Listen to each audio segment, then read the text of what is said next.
I'm Michael, I'm 35 years old, and my own brother, the one whose life I practically funded, uninvited me from the wedding I was paying for via text message. Before I tell you how I turned his dream wedding into a nightmare of his own making, do me a favor and let me know where you're watching from in the comments below. It's good to know I'm not alone in this. It was a Tuesday. I remember the day with a painful, crystalline clarity. Tuesdays are project deadline days at my software engineering job in Seattle. The office was buzzing with that familiar, low-grade tension of a team trying to ship a product. I was deep in the zone, staring at a monitor filled with lines of code, trying to squash a particularly nasty bug. There's a certain kind of peace in that focus, a place where the messy complications of the real world just fade away. All that exists is logic, problem, and a solution. I was actually feeling pretty good, looking forward to a long overdue break. My first real vacation in years was supposed to start with my younger brother James's wedding in Napa Valley. A fairy tale wedding for which I had already made a down payment of $50,000, with another $80,000 earmarked and waiting, a sum I had secured by putting my own house on the line. My phone, lying face down on the desk, gave a soft buzz. A text from James. I smiled, a genuine, tired smile. Probably another last-minute logistical question. Should the floral arrangements have lilies or roses? Can you check the band's playlist? I picked up the phone, my thumb swiping across the cool glass. The words appeared, stark and black against the white background. They didn't make sense at first. My brain tried to parse them as a joke. Hey man, so Sarah and I decided we want to keep the wedding super intimate. You know? Just immediate family and closest friends. So, yeah, if you want to be part of it, you can watch through the live stream link, LOL. The three letters echoed in the sudden, roaring silence of my mind. The background noise of the office, the clatter of keyboards, the distant chatter, the hum of the servers. All of it just vanished. There was only the white glare of the screen and that casual, brutal dismissal. Intimate. His brother, his lifelong supporter, his financier. I wasn't considered intimate enough. I wasn't immediate family. Something inside my chest didn't just break. It shattered, and then reformed into something cold and heavy. It was a terrifyingly calm feeling. There was no fire, no rage screaming for release. Just a profound, chilling clarity. This wasn't an oversight. This was a statement. I swiped out of the message and went straight to my email app, my fingers moving with a strange, detached precision. I found the email from the bank, the one confirming the loan agreement. My eyes scanned the key phrase, the loan of $80,000, guaranteed by the property at 123 Maple Street, Seattle, WA. My property, my home, the one thing I had worked my entire adult life to achieve. I took a screenshot of James's text. Then I took a screenshot of the loan agreement confirmation. I didn't reply to him. The desire to scream, to demand an explanation, was completely absent. In its place was a cold, methodical purpose. I created a new folder on my phone. I titled it simply, Receipts. My coworker, Robert, a good man who had been a mentor to me for years, must have seen the change in my face. He leaned over from his desk. You okay, Mike? You look like you've seen a ghost. I blinked, the office coming back into focus. I managed a small, tight nod. Never better, Rob. He didn't know it. My mother didn't know it. My brother certainly didn't know it. But the Michael Anderson they had known, the reliable, endlessly patient, pathologically giving Michael, had just quietly expired in that ergonomic office chair. The man who stood up, his joints popping softly in the silent room, was someone they had never met, and they were about to get to know him very, very well. To understand the calmness that settled over me, the chilling lack of rage, you have to understand the debt I thought I owed. Not a financial debt, but a deeper, more corrosive kind. It was a debt of guilt, of responsibility, of a promise made to a dying man.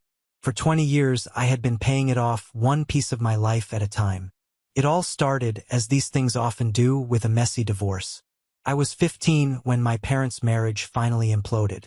I was old enough to understand the coded insults, the bitter silences, the nights my mother, Evelyn, would sit at the kitchen table, a single lamp illuminating her tear-streaked face as she stared at a pile of bills.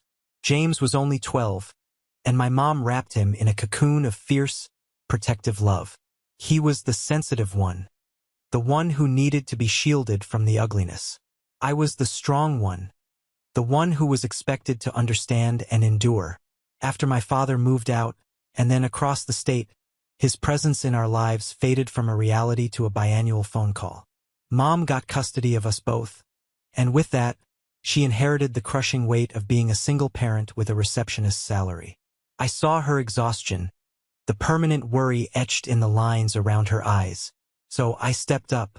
I got my first job at 16, flipping burgers at a local diner called The Corner Spot. I can still smell it, a mix of sizzling bacon, fried onions, and stale coffee. I'd work the dinner shift after school, come home smelling like grease, and put my meager cash earnings into a ceramic jar on the kitchen counter. The jar was for groceries for the electric bill. But to James, it was just there. He'd breeze in from soccer practice, handsome and effortlessly charming, rifle through the jar, and pull out a 10 or a 20. Movie with the guys, big bro. Thanks, he'd call out, flashing that $1,000,000 smile that always seemed to absolve him of everything. My mom would just watch him go, a fond, tired look on her face. If I ever protested, she'd pat my arm. "Oh, Michael, let him be a kid. He's been through so much. We had all been through so much." But somehow only his pain seemed to count. The first major installment on this debt was his college fund. Or rather, the lack of one. James, with his good grades and charisma, got accepted into a prestigious private university on the East Coast. It was his dream, a world away from our modest Seattle suburb. My mom was bursting with pride, but it was a pride laced with sheer panic. The tuition was more than her annual salary. I was 20 by then, working a junior developer job. I was finally making real money, my own money. I had a small savings account, the beginning of a dream to one day own my own place. I had plans. But then I saw my mother's face, so desperate to give her golden boy the world. I saw James, practically vibrating with excitement. And I saw my own small dreams, and they seemed selfish in comparison. The strong one had to be strong. "Don't worry, Mom. I'll take care of it," I said. For the next 4 years, a significant portion of my salary was wired directly to the university's bursar's office. I lived in a cramped apartment with a roommate and a perpetually leaky faucet while James posted photos of his dorm parties and spring break trips. My sister, Clara, younger than both of us, was the only one who ever questioned it. She was the quiet observer, the one who saw the imbalance. She found me one night, staring at my bank account online, the balance depressingly low after a tuition payment. "Is this right, Michael?" she asked, her voice soft. "He doesn't even have a part-time job." I gave her the standard answer, the one I'd been telling myself. "He needs to focus on his studies, Clara. He has so much potential." The next brick in the wall of my servitude was the car. The summer after he graduated, James, high on his own perceived invincibility, totaled the perfectly good used car I'd bought him. He'd been street racing. He called me at 2 in the morning, his voice shaky, but it was the annoyance of inconvenience, not the shock of a near-death experience. "The car's a write-off, Mike. My insurance is going to go through the roof. How am I supposed to get to job interviews?" I drove 3 hours to get him.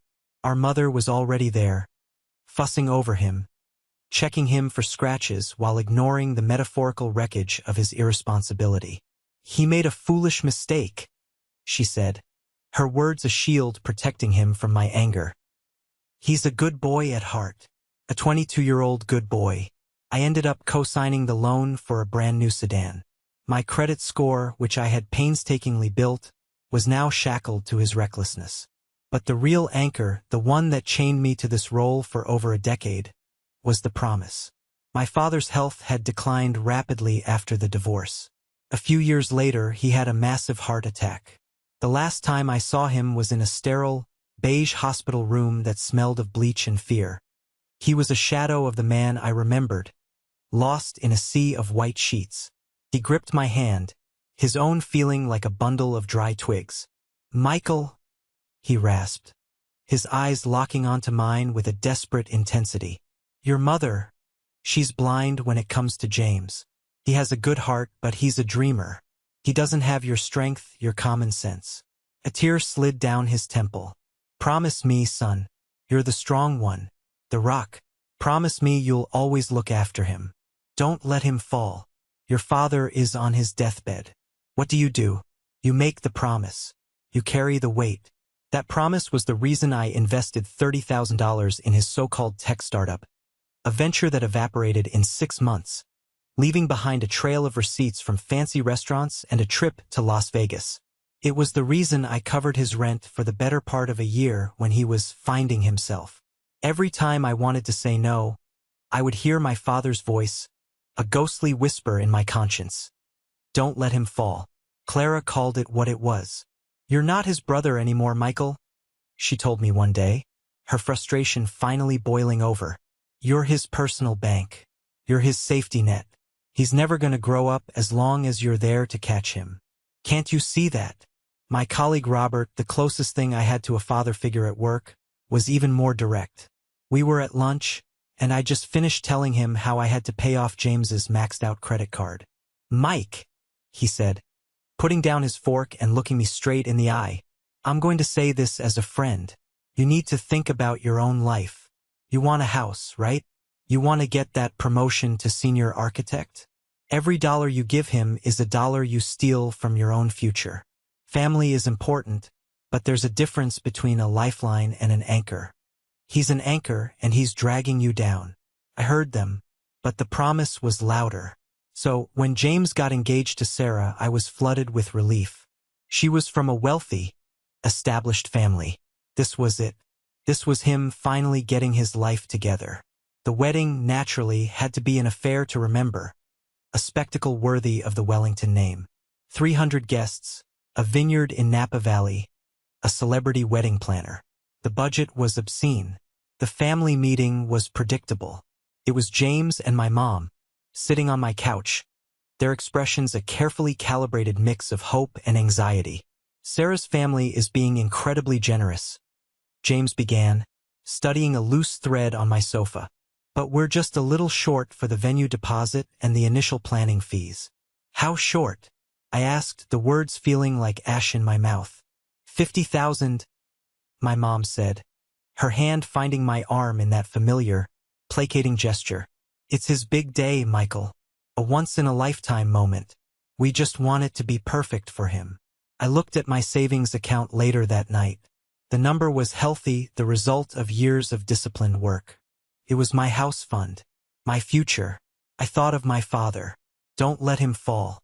The transfer was made the next morning. A month later, the other shoe dropped.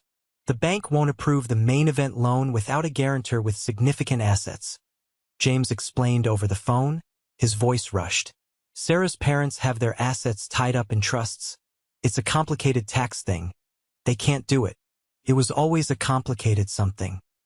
He was asking me to put my house, the house I hadn't even bought yet but had already secured in my dreams, on the line for his party. Please, Mike, he said, his voice dropping into the pleading tone he knew I couldn't resist. It's the last thing I will ever ask of you. I swear. I believed him. God help me, I actually believed him. I went to the bank. I signed the papers. I shackled my future to his fantasy. So, you see, when I sat in my office chair reading that text, it wasn't just a text. It was the final invoice for 20 years of service. It was the culmination of the diner, the car, the startup, the rent, the promise. He hadn't just uninvited me. He had declared, in the clearest possible terms, that my sacrifice, my loyalty, my very existence in his life, was worthless to him beyond its monetary value.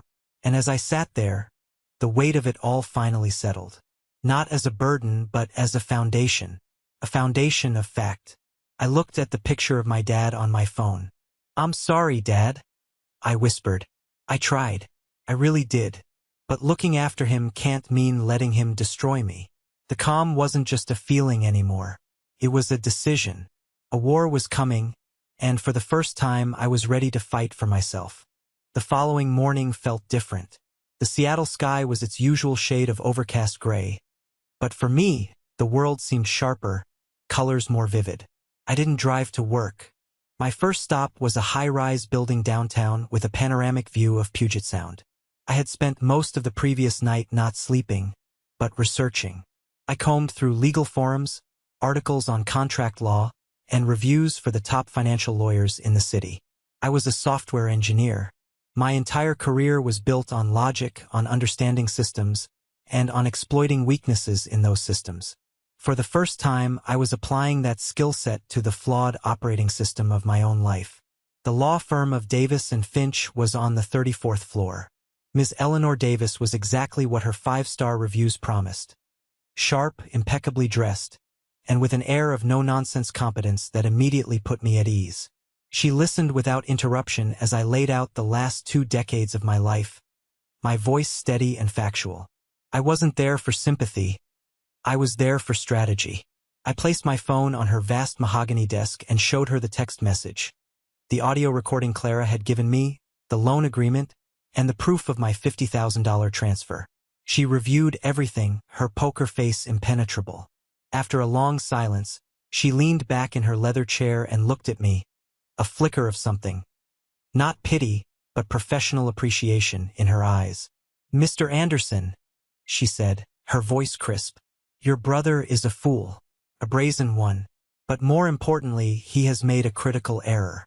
By having you guarantee this loan with your primary residence, he has made you an indispensable party to the agreement. You're not just a benefactor, you are the financial linchpin. You have significant rights." "So, what's the first move?" I asked. "The first move is never to engage the emotional party," she said, a faint, predatory smile touching her lips. "We don't call your brother. We don't call your mother. We go directly to the source of the power, the bank. We will draft and send a formal notice of intent to withdraw collateral, citing a material, detrimental change in the personal and financial circumstances of the agreement." It was beautiful. It was clean, professional, and devastatingly effective. It was a move on a chessboard, and I was no longer a pawn. I walked out of her office feeling like I'd just been handed a shield and a sword. Following her instructions to the letter, I sent the email she had drafted to the bank's loan officer, with Ms. Davis CC'd. Then, I did the hardest and most liberating thing I'd done in years. I turned my phone off. For 5 hours. I went to Discovery Park and just walked, feeling the sea breeze on my face. I watched the ferries glide across the water. I wasn't thinking about revenge. I was thinking about what my life could be like without the constant weight of someone else's expectations. At 3 p.m., I sat in my car and turned the phone back on. The ensuing digital explosion was everything I had expected. 42 missed calls. 25 from James. 17 from my mother. The text messages were a digital tapestry of panic and manipulation. "James. Mike. What the hell did you do? The bank just called me. They said you're pulling the guarantee. Answer your damn phone. James. This is a joke, right? This isn't funny. The final payment for the caterer and the venue is due tomorrow. You can't do this to me, James. You are ruining the most important day of my life over a stupid, thoughtless text. It was a joke, you idiot. I was going to surprise you with a first-class ticket." The lies were getting more desperate, more elaborate. It was almost impressive. "James. Please, Mike. Please call me. We can talk this out. I'm sorry. Okay. I am so sorry. Just please, fix this. You're the only one who can." Then my mother's messages. Each one a carefully crafted guilt trip. "Mom. Michael Thomas Anderson, I don't know what game you are playing, but your brother is beside himself. You need to call the bank and fix this immediately. He is your family, and you are tearing it apart. Mom. I did not raise a son to be this cruel and vengeful. Your father, God rest his soul, would be ashamed of what you are becoming." The mention of my father was a low blow, designed to hit me where I was weakest. But the shield of clarity, forged in the fire of that text message, held strong. I didn't reply. I just watched the messages pour in, each one a confirmation that I had made the right choice. That evening, as expected, the doorbell rang. Through the peephole, I saw my mother's face, tight and furious. I took a deep breath and opened the door. She stormed in, her purse clutched like a weapon. "How could you, Michael? After everything we've done for you, after all the sacrifices." The absurdity of her words made me want to laugh. Sacrifices? Mom, look around this apartment. I paid for it. The food in my fridge, the clothes I'm wearing, I earned all of it. Just like I earned the money for James's college degree, his car, his failed business, and this ridiculously expensive wedding he felt I wasn't good enough to attend. "He is your brother," she retorted, her voice rising with an indignation that baffled me. "It is your duty as the older, more successful one to help him. He needs this wedding for his future, for his connection to Sarah's family. You are being selfish and you are embarrassing all of us." "The only person he's embarrassing is himself," I said, my voice dangerously calm. "He made a choice. He's just not used to his choices having consequences. He's always had me to erase them. You need to know your place in this family, Michael," she said, her voice dropping to a low, intense hiss. "James is the one who needs support. You've always been the stable one. Your role is to be the rock. It's not your place to have hurt feelings.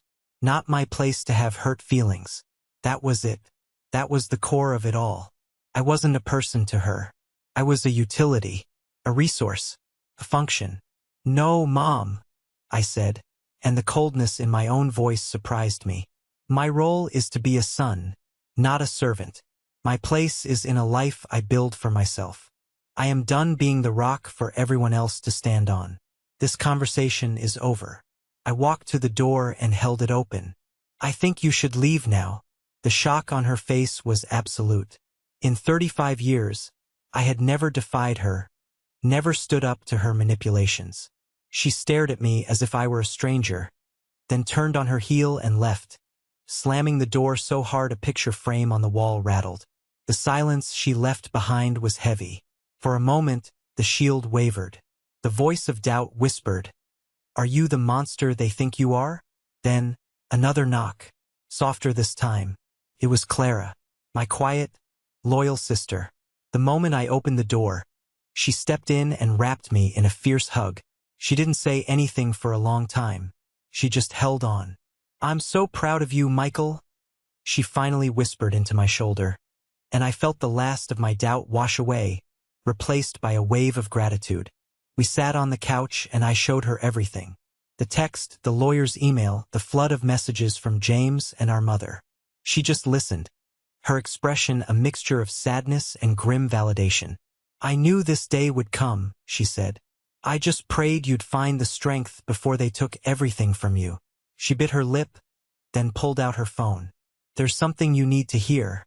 I felt sick about keeping this for almost a year, but I didn't want to be the one to break your heart. But now you need to hear the truth." From his own mouth.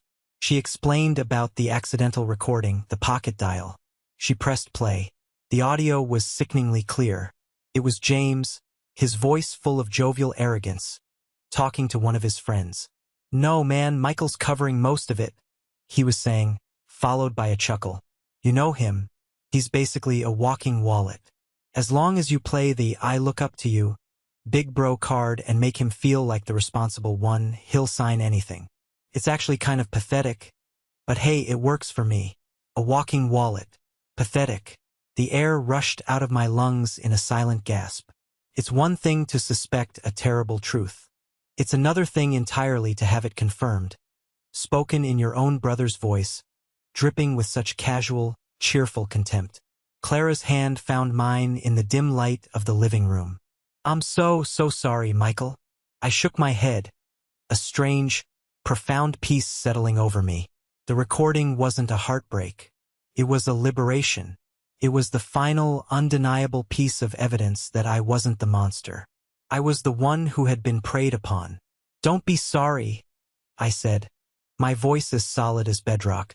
"You just handed me a nuclear weapon, and I am not afraid to use it." The days that followed were the eye of the storm. The digital onslaught from James and my mother ceased, replaced by a heavy, foreboding silence. I knew they were panicking, likely scrambling to find another source of funding or another way to manipulate me. They were reacting. I, on the other hand, was being proactive. My grief had burned away, leaving behind a cold, sharp focus. I wasn't waiting for their next move. I was preparing my final one. My life became compartmentalized. By day, I was Michael Anderson, senior software engineer, methodically closing out my projects before my vacation. At lunch and in the evenings, I was Michael Anderson, client, deep in strategic preparation with my lawyer. Ms. Davis was a master. She had me document every financial contribution I'd ever made to James, from the big-ticket items like tuition to the smaller, consistent ones like covering his car insurance or credit card bills. "We're building a narrative, Michael," she explained, her pen flying across a legal pad. "A clear, undeniable history of financial dependency and exploitation." It was during this meticulous preparation that we uncovered the next layer of his deceit. Reviewing the loan application James had submitted to the bank, Ms. Davis paused, tapping a section with her pen. "This is interesting. He's listed your future father-in-law, Mr. David Wellington, as a pending co-guarantor. What does that mean?" I asked. "It implies that Mr. Wellington has agreed in principle to co-sign, and his signature is just a formality. Is that your understanding?" "No," I said, a cold feeling creeping up my spine. "James explicitly told me Sarah's family couldn't co-sign because their assets were tied up in complex trusts. He said it was a tax issue." Ms. Davis's lips thinned into a grim line. "Let me make a call." She had a vast network, a web of contacts built over 30 years in law and finance. She spoke for 20 minutes in quiet, coded language to someone at the bank. When she hung up, she looked at me with an expression that was both grim and triumphant. "As I suspected," she said, "no one from the Wellington family or their legal team has ever communicated with the bank regarding this loan. Your brother put David Wellington's name on a federal loan application without his knowledge or consent. That, Michael, elevates this from a family squabble to potential bank fraud. The audacity of it was breathtaking. He wasn't just using me. He was using a man like David Wellington, a titan of finance, as a pawn in his pathetic scheme. The house of cards wasn't just flimsy. It was built on a foundation of criminal lies. I now had a weapon that could not only win the battle but annihilate his entire position. The other side, unaware of the depth of their exposure, made one last clumsy attempt at manipulation. One evening, my phone rang. It was Alex, James's best man. "Mikey, my man," he began, his voice dripping with a practiced, buddy-buddy sincerity. "Listen, I know you're pissed. You have every right to be. James is being a complete idiot. We all know that." I remained silent, letting him spin his web. "But this is getting out of hand, man," he continued. "He's a wreck. Sarah's crying all the time. Can't you just find it in your heart to forgive him? For the sake of the family. He's really sorry. He told me so himself. He just sucks at saying it." I thought of the audio recording. Pathetic. I thought of the fraudulent loan application. David Wellington. "Let me ask you a question, Alex," I said, my voice devoid of any warmth. "Is he sorry for what he did? Or is he sorry that I found out and that there are now consequences?" The silence on his end was telling. "Look, Mike, it's complicated." "No, it's not." I cut him off, the last vestiges of my patience gone. "It's very simple. Tell James that his window for mediation has closed. Tell him my lawyer will be in touch. And then lose my number." I hung up the phone before he could stammer out another word. The final move was made by the bank. Faced with a legally volatile situation, they scheduled a mandatory resolution meeting. An email with a calendar invitation arrived, formal and cold.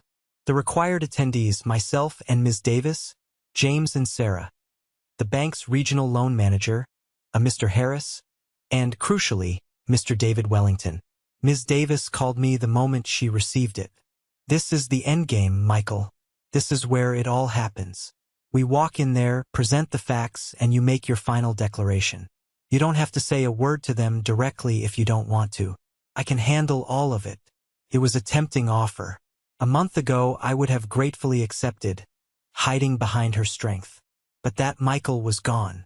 No, Ms. Davis, I said, looking at my own reflection in the dark window of my apartment. I appreciate that, but I need to do this myself. I'll be there, and I'll be the one who speaks. I want to look him in the eye when his world comes crashing down. I wanted to witness the moment the walking wallet stood up and cashed out. The storm was no longer on the horizon.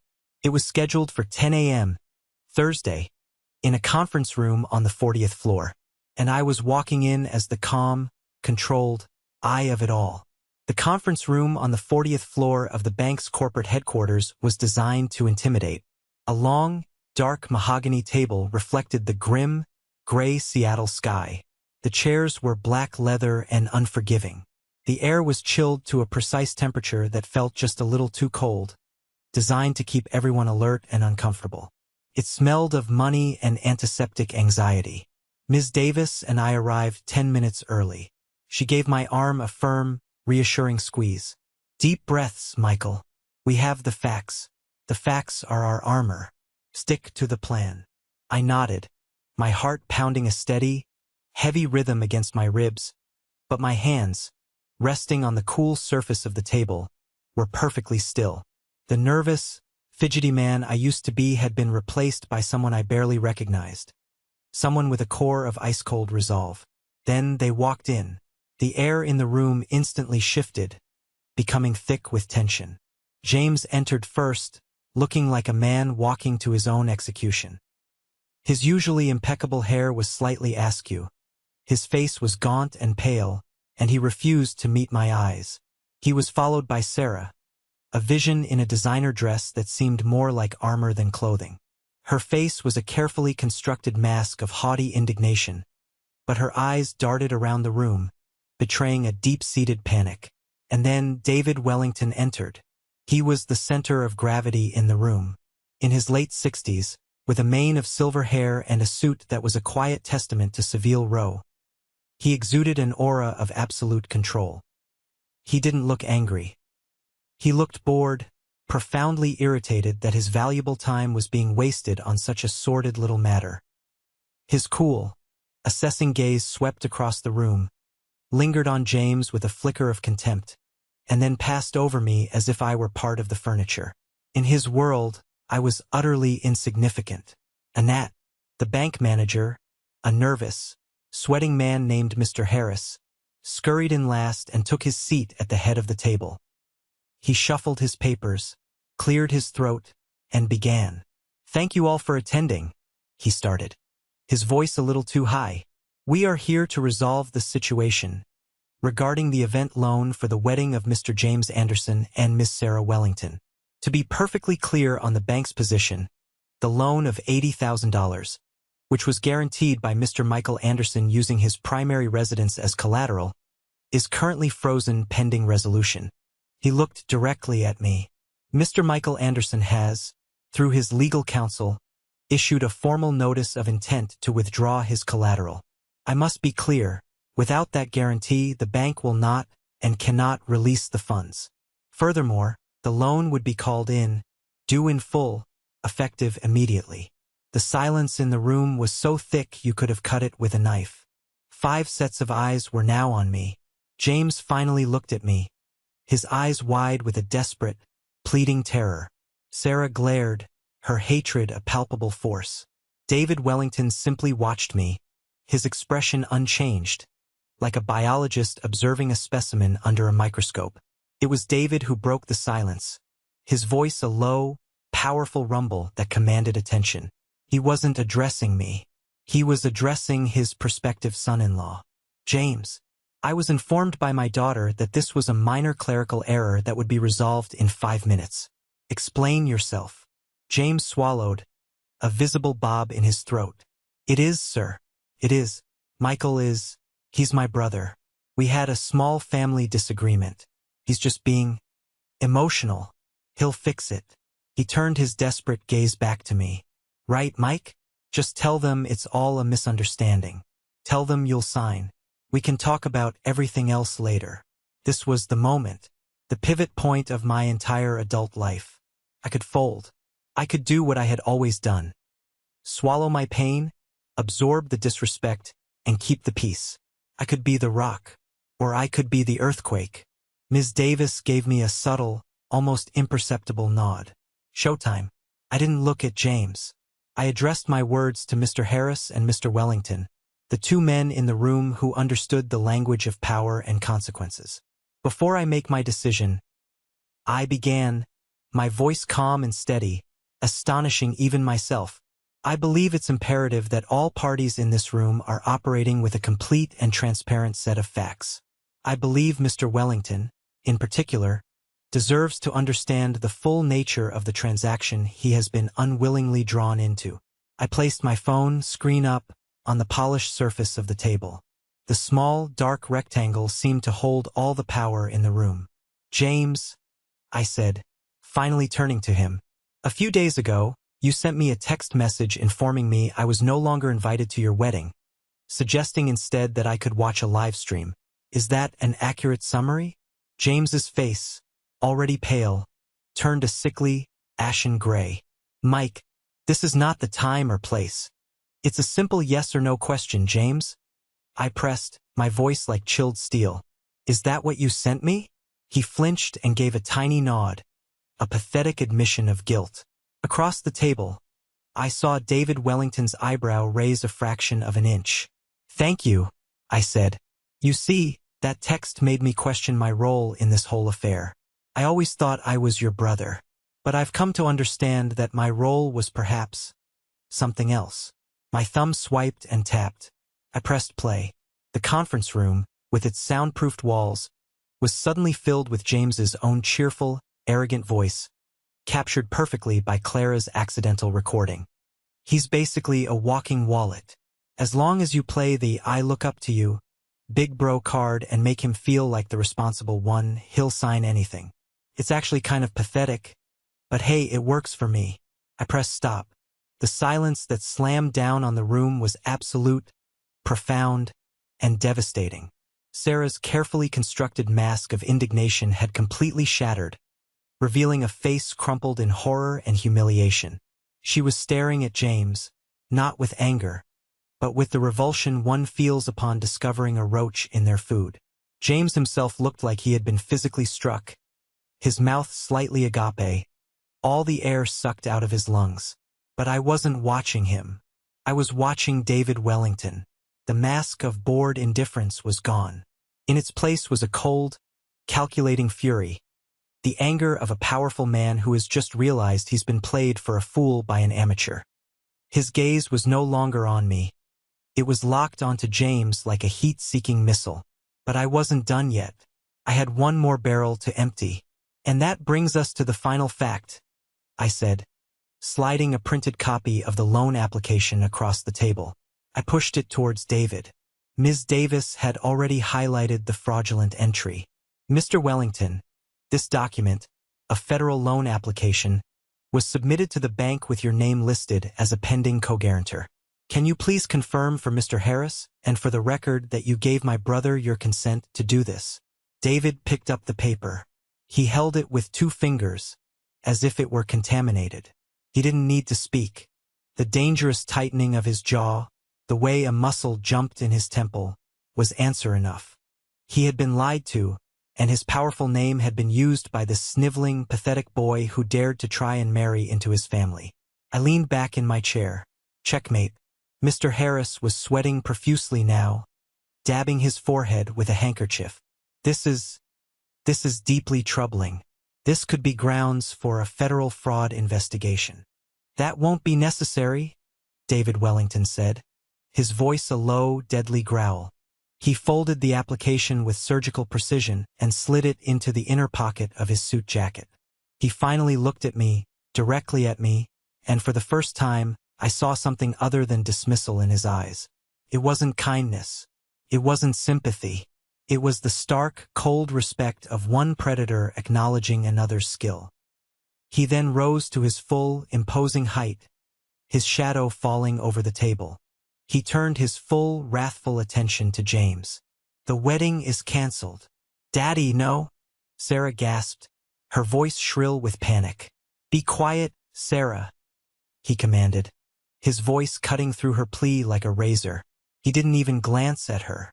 "The event at the Wellington estate, funded by my money and attended by my guests, is cancelled. If you wish to have some pathetic little backyard ceremony with this liar, you will do so with your own resources. The Wellington name will not be tarnished by this fiasco." He looked at James one last time, his eyes promising a world of pain. "You will not contact my daughter again. You will not come near my family or my business interests. If you do, I will unleash a team of lawyers on you that will make you nostalgic for the day you were born." With a curt, almost imperceptible nod in my direction, David Wellington turned and strode out of the room, leaving a crater of silence in his wake. Sarah was now sobbing uncontrollably, her face buried in her hands. James sat frozen, his world utterly and completely demolished in the space of 5 minutes. Mr. Harris, looking terrified, turned back to me. "Well, in light of all that, Mr. Anderson, your final decision regarding the collateral." I stood up, feeling a strange lightness. I looked at my brother, this broken stranger across the table. There was no joy, no sense of victory, just a quiet, profound, and final sense of release. "No, Mr. Harris," I said, my voice clear and steady. "I will not be signing.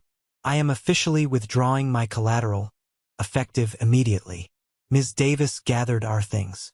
We walked toward the door, leaving the wreckage behind. As the heavy door clicked shut behind us, I didn't look back. There was nothing left there for me to see. The moment the conference room door clicked shut, it felt like a pressure valve had been released inside my own head. The air in the hallway, still chilled and sterile, felt different. I could breathe again. Walking towards the elevator, I didn't feel the triumphant adrenaline I might have expected. There was no urge to celebrate. Instead, there was just a vast, quiet calm. It was the feeling of a long, debilitating fever finally breaking, leaving behind a profound sense of exhaustion and peace. Ms. Davis walked with me out of the building and onto the bustling Seattle street. The city sounds, the traffic, the distant ferry horn, the chatter of pedestrians, felt grounding, real. "You were magnificent in there, Michael," she said, her usual professional demeanor softening slightly. "You were controlled, you were factual, and you were absolutely devastating. I've seen seasoned litigators with less composure. I couldn't have done it without you, Ms. Davis," I said, and I meant it. "Thank you for helping me find my voice." We shook hands, and for the first time in what felt like a lifetime, I felt like I was an active participant in my own future, not just a spectator. The official wedding day, the day that had once loomed so large on my calendar, came and went a week later with barely a ripple in my life. I only knew because Clara called me. There was no grand celebration in Napa, no string quartet, no 300-guest banquet. Clara had heard through the family grapevine, which was now buzzing with a garbled, sensationalized version of the story, that Sarah had gone through with it. Against her father's explicit wishes and without a penny of his money, she and James had held a small, hasty ceremony in the backyard of her mother's modest suburban home. A cousin had posted a few photos on a private social media page before being told to take them down. Clara described the images to me. A handful of guests looking awkward on mismatched lawn chairs, wilting store-bought flowers, and James and Sarah standing under a cheap-looking trellis. She said James looked like a ghost at his own wedding, his eyes hollow. Sarah's smile, Clara said, didn't reach her eyes. It was a brittle, desperate slash of red lipstick. My mother, Evelyn, was in the background of one photo, her face a thunderous mask of fury and defeat. I was, of course, not invited. This time, the exclusion didn't even register as a slight. It was simply a fact, as relevant to me as the weather in a distant country. I spent that Saturday reclaiming my own life. I took Robert's long-standing advice and drove up to the Mount Si Trail. I hiked for hours, feeling the satisfying burn in my lungs and the ache in my thighs as I pushed myself up the steep incline. At the summit, I stood on a rocky outcrop, the wind whipping my hair across my face, and looked out at the breathtaking expanse of the Cascade Mountains. It felt like the wind was scouring away the last residue of the past 20 years, blowing away the guilt, the obligation, the suffocating weight of that promise. I wasn't a brother, I wasn't a son, I wasn't a walking wallet. I was just a man on a mountain, and for the first time that felt like more than enough. The final confrontation came a few days later. I knew it was inevitable. The knock on my apartment door was hesitant, almost timid. I opened it to find James. The change in him was shocking. The confident swagger, the expensive clothes, the easy charm, it had all been stripped away. He was thin, sallow-skinned, his eyes sunken and haunted. He looked like a man who had been hollowed out from the inside. Can I come in?" he asked, his voice a hoarse whisper. I wordlessly stepped aside. He shuffled into my apartment, a place he had never once bothered to visit, and looked around with the bewildered air of a castaway. He couldn't meet my eyes. He stood in the middle of my living room, staring at the floor, his hands shoved deep into the pockets of his wrinkled jeans. "Sarah left me," he said, the words muffled. "The day after the ceremony. She packed her bags and went back to her mom's. Her dad cut her off completely. She said I was a liability. She said I ruined her life." He let out a dry, humorless laugh. "Her father's lawyers sent me a letter. They're threatening to sue me for the initial wedding deposits he paid, claiming fraudulent misrepresentation." He finally looked up at me, his eyes swimming with a pathetic, self-pitying despair. "I lost everything, Mike. My wife, the money, the connections. Everything is gone." I waited. I stood there in the quiet of my own home and waited for the words I needed to hear. The apology, the admission of guilt, the simple, honest acknowledgement. I was wrong. "I am sorry for what I did to you." It never came. Instead, his despair curdled into resentment. "Why did you have to do it like that?" he asked, his voice gaining a whining edge. "Why did you have to humiliate me in front of her father? You could have just said no to the bank. You didn't have to destroy me." And there it was, the final, damning proof. After everything, he still saw himself as the victim. His sorrow wasn't for the years of lies, the exploitation, the profound disrespect. His sorrow was for himself. He was angry that his personal ATM had finally been shut down, and he was furious that his lies had finally been called out in a way he couldn't charm his way out of. A wave of pity washed over me, but it was a distant, clinical pity, the kind one feels for a character in a book. The emotional cord that had bound me to him for my entire life, a cord he had systematically frayed and corroded year after year, finally snapped. I walked to my front door and opened it, letting the cool evening air flow into the room. "I didn't destroy you, James," I said, my voice quiet, devoid of anger or triumph. "Your choices destroyed you. Every single thing that is happening to you right now is a direct consequence of a decision you made. I just decided to stop paying for them." He stared at me, his mouth agape, a flicker of his old, entitled rage flashing in his eyes. "So that's it? You're just done? You're my brother." I thought of my father, of his dying wish. Look after him. Don't let him fall. I had honored that promise in the only way I knew how, for as long as I could. But I had misinterpreted it. Looking after someone doesn't mean carrying them. It means wanting what's best for them. And what was best for James was to finally, for the first time in his life, feel the full, uncushioned weight of the ground. "The promise I made to Dad was to look after you, James," I said, my voice clear and final. "Not to set myself on fire to keep you warm. You need to learn how to be a man on your own. It's time for you to grow up. Goodbye." He looked at me, speechless, as the finality of my words sank in. Then, with a defeated, almost childlike slump of his shoulders, he turned and walked out of my apartment and, with that, out of my life. As I closed and locked the door, I didn't feel sadness. I didn't feel anger. I just felt quiet. It was the profound, cleansing quiet of a room after a violent storm has passed, leaving everything ready to be rebuilt, stronger than before. The 6 months that followed were a revelation. It was like learning to breathe a new kind of air, an air free from the pollutants of guilt and obligation. The silence from my mother and James was absolute. At first, it felt strange, like a phantom limb that had stopped aching. Then it simply became peaceful. My phone no longer felt like a potential source of anxiety. It was just a tool. My bank account was just my bank account. My time was just my time. The first, most crucial act of this new era was symbolic. I sold the house I had been saving for, the one that had been used as the instrument of my potential ruin. It was tainted by the past. Its very existence was tied to the old Michael, the one who put everyone else's dreams ahead of his own. Selling it was a liberation.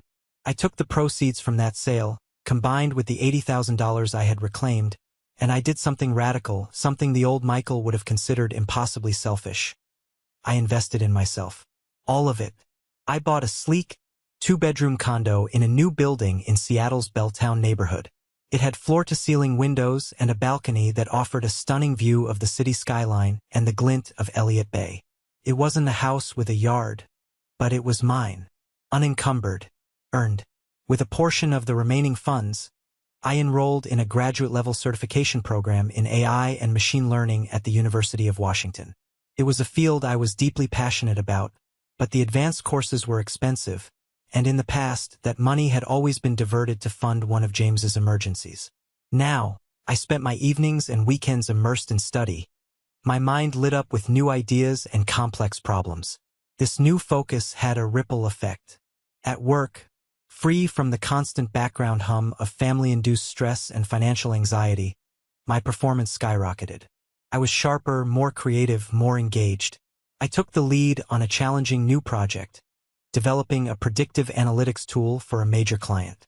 I poured my energy into it, working late not out of obligation, but out of genuine passion. The project was a massive success. It led to a major new contract for the company and, for me, a promotion to senior architect, a title I had been chasing for years, along with a salary that reflected the new position. I was no longer just surviving, I was thriving.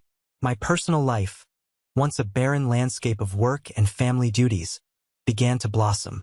I took Robert's advice and finally joined that hiking club. On my third outing, a challenging trek up Mailbox Peak, I met Emma. She was a landscape architect, with a quick laugh and an intelligent curiosity about the world. We fell into an easy conversation, talking for hours as we navigated the trail. What struck me most about our interactions was their simplicity. She wasn't interested in my new job title or my condo. She was interested in my thoughts on urban green spaces, my favorite sci-fi novels, the terrible jokes I made. Our friendship grew organically, built on a foundation of mutual respect and shared interests. It was a healthy, balanced relationship, a concept that felt revolutionary to me. Emma didn't want anything from me. She just seemed to enjoy being with me. Clara remained my one solid family connection. Our weekly dinners became a cherished ritual, a safe harbor. She was my link to the past, but also my partner in building a new future. She told me our mother, Evelyn, was bitter and isolated. She had tried to rally the extended family to her side, to paint me as the cold-hearted villain who had abandoned his brother. But Clara, in her quiet, steely way, had intervened. She had calmly and factually told our aunts and uncles the full story, complete with the walking wallet recording. Faced with the undeniable truth, most of them had retreated, horrified, leaving my mother alone with her golden boy. James, Clara said, was working a retail job at a big-box store. He was living in a small, run-down apartment in a rough part of Tacoma. He was paying his own rent for the first time in his adult life. He was struggling, but he was surviving. It was a harsh, necessary education. One evening, I was scrolling through LinkedIn, updating my profile with my new promotion, when I received a message request. The name Lisa Moreno was vaguely familiar. The profile picture showed a confident-looking woman in her early 30s. Her message was brief and to the point. "Hi Michael, you probably don't remember me. I'm an analyst at a wealth management firm now, but I dated your brother James for a while back in my early 20s. A colleague of mine is a distant cousin of the Wellingtons, and I heard a heavily redacted version of the story about the canceled wedding and the financial dispute. I did some digging, I just wanted to reach out and say that I am so incredibly glad you stood up for yourself. You did the right thing." I was floored. I remembered Lisa. She had been bright, funny, ambitious. I had liked her. Their breakup had been abrupt and unexplained. I typed back a short message, thanking her for her kind words. A minute later, she replied, "He did the same thing to me. Smaller scale, but the same playbook. He sold me on this brilliant tech startup idea he had. I was young, I believed in him, and I invested $10,000. It was every penny I had saved. He promised me equity, a future. 3 months later, he broke up with me over a text message, and I never saw a cent of that money again. He told me the business failed, that it was just a bad investment. A year later, I found out from a mutual friend that he'd used the money to fund a 6-week, find-yourself trip to Europe with his buddies. I was devastated and too embarrassed to do anything about it. I just ate the loss. Seeing that a man like David Wellington was holding him accountable, it felt like a cosmic balancing of the scales. Stay strong. You deserve every good thing that's coming to you. I read her message 3 times. It was the final piece of the puzzle, the one that erased the last lingering shadow of a doubt. This wasn't a flaw in James's character. This was his character. He was a user, a predator who preyed on the trust of people who cared about him. His behavior wasn't a series of mistakes. It was a method. That week, when Clara came over for dinner, I showed her the messages from Lisa. She read them, her face growing sad but not surprised. "Some people are just who they are, Mike," she said softly. "I know," I replied, looking out at the city lights from my balcony, a city that now felt like my own. But the good news is, so am I. We didn't talk about the past anymore that night. We talked about a new restaurant Clara wanted to try, about a difficult coding problem I was solving, about a weekend trip to the coast Emma and I were planning. We talked about life. My life. And for the first time, it felt full of infinite possibility. So that's my story. It's been just over a year since that day in the bank's conference room. The day my old life ended and my new one began. I don't have any contact with James or my mother. Clara is the bridge, and she gives me sparse updates when I ask. James is still working his retail job. My mother still complains to anyone who will listen that she has been abandoned by her ungrateful son. Their narrative hasn't changed. But it's no longer my story. It's just noise, a broadcast from a distant station I no longer tune into. Every morning now, I make a cup of coffee and stand on my balcony. I watch the city wake up, the ferries tracing white lines across the gray water of the bay. I don't feel the burning anger or the sharp sting of betrayal anymore. In fact, when I think of them, I feel very little at all.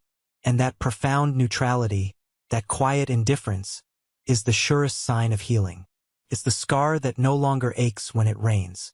I used to think about all the money, the years of lost savings, the opportunities one deferred. I saw it as a massive loss. But I don't see it that way anymore. It was the most expensive, most painful education I could have ever received. But the lesson it taught me was priceless. The lesson is this: your value as a person is not determined by your utility to others. It is not measured by how much you can give, how much you can endure, or how much you can sacrifice for them. Your worth is not a commodity to be traded for their love or approval. It is inherent. It is in your character, your integrity, and most importantly, in the respect you hold for yourself. For 20 years, I allowed my family to define my worth. I accepted the role they assigned me. The rock, the stable one, the endless financial well, the keeper of a promise to a dying man. I thought that by playing that role, I was being a good son, a good brother. But I wasn't. I was just enabling their dysfunction and erasing myself in the process. My true value wasn't in my bank account. It was in the spine I finally discovered I had. It was in the strength of the man who learned, at 35 years old, how to say a clear, unequivocal no. Sometimes, the most compassionate thing you can do for another person is to step back and allow them to finally meet the consequences of their own choices. And the most compassionate thing you can do for yourself is to walk away from anyone who sees you as a means to an end, a wallet instead of a human being. That $80,000 wasn't the price of a wedding. It was the ransom I paid to free myself. and it was, without a single doubt, the best money I have ever spent. Thank you for listening to my story. I hope it touched you in some way, and maybe served as a reminder of your own worth. Have you ever been in a situation where you had to choose between your own well-being and the expectations of others? Let me know in the comments below. I'll be reading them, and if the story resonated with you, please consider hitting that like button and subscribing for more content. You're not alone.